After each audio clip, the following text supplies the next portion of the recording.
ரொம்ப டெம்டிங்கா இருக்கே.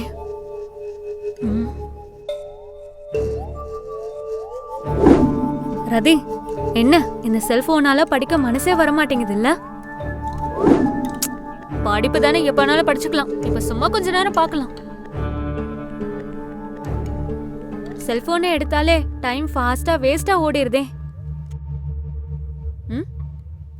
அதனால ரொம்ப ஒன்னும் பாதிப்பு இருந்த மாதிரியே தெரியலையே. டைம் ஓடினாலும் மறுபடியும் வந்துகிட்டே தானே இருக்கு. எடுத்து யூஸ் பண்ணலாம். நான் விளையாடுற கேம்ஸால, பாக்குற ரீல்ஸ் ஷார்ட்ஸால எந்த யூஸுமே இல்லையே. கெட்ட எண்ணங்கள் கெட்ட பழக்கங்கள் தானே வருது. அதுலயும் ஒரு சில விஷயங்கள் யூஸ்ஃபுல்லா தானே இருக்கு. சும்மா எடுத்து யூஸ் பண்ணலாம்.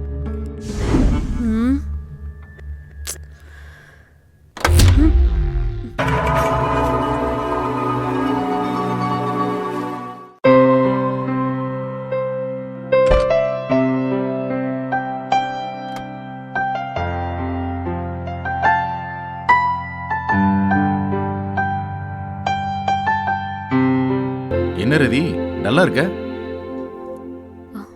ரொம்ப டெம்டிங்கா இருக்குப்பா. புரியல. நான் செல்போனை வச்சு யூஸ்ஃபுல்லா எதுவுமே செய்யறது இல்ல. நிறைய பேர் அப்படிதான். அதனால கேம், சோஷியல் மீடியாவெல்லாம் அன்இன்ஸ்டால் பண்ணிட்டு செல்போன் யூஸ் பண்றது குறைச்சிக்கலாம்னு யோசிக்கிறேன். நல்ல யோசனை தான். ஆனா முடியல. ரொம்ப டெம்டிங்கா இருக்கு. ஒரு மனசு யூஸ் பண்ண வேண்டாம்னு சொல்லுது, இன்னொரு மனசு சும்மா யூஸ் பண்ணுன்னு சொல்லுது. சரி, நான் நல்ல பிள்ளையா நல்லத செய்யணும் தான் விரும்புறேன். ஆனா நான் விரும்பாத தீமையை தான் செய்யறேன். என்னால என்ன கட்டுப்படுத்த முடியல. என்னோட கட்டுப்பாடு என்கிட்ட இருக்க மாதிரியே இல்ல. இந்த பிரச்சனை உலகத்துல நிறைய பேருக்கு இருக்கு. அப்படியா? ஆமாம்மா. ஏன்பா அப்படி இருக்கு? ஒன்ன மாதிரியே தான். நான் விரும்புகிற நன்மையே செய்யாமல் விரும்பாத தீமையே செய்கிறேன்.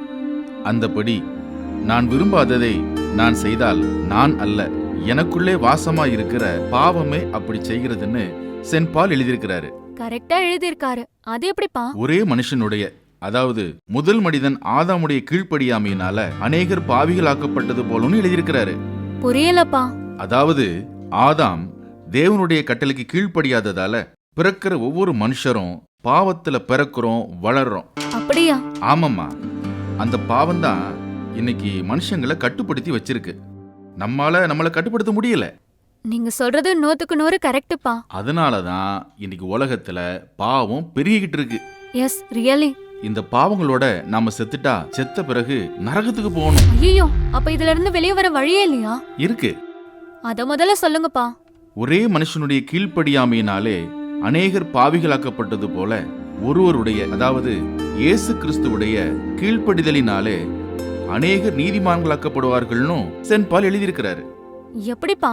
நாம் பாவிகளா இருக்கையில் கிறிஸ்து நமக்காக மரித்ததினாலே தேவன் நம்மேல் வைத்த தமது அன்பை விளங்க பண்ணுகிறார்னு அவர் எழுதியிருக்கிறார்.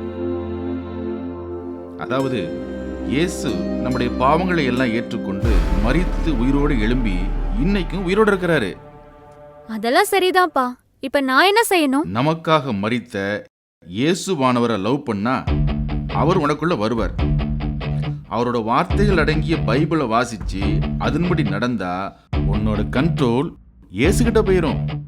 அதுக்கப்புறம் பாவம் உன்னை கட்டுப்படுத்த முடியாது. அது மட்டும் இல்ல, மரித்த பிறகு இயேசுவானவர் கூட பரலோகத்துக்கு போயிடலாம்.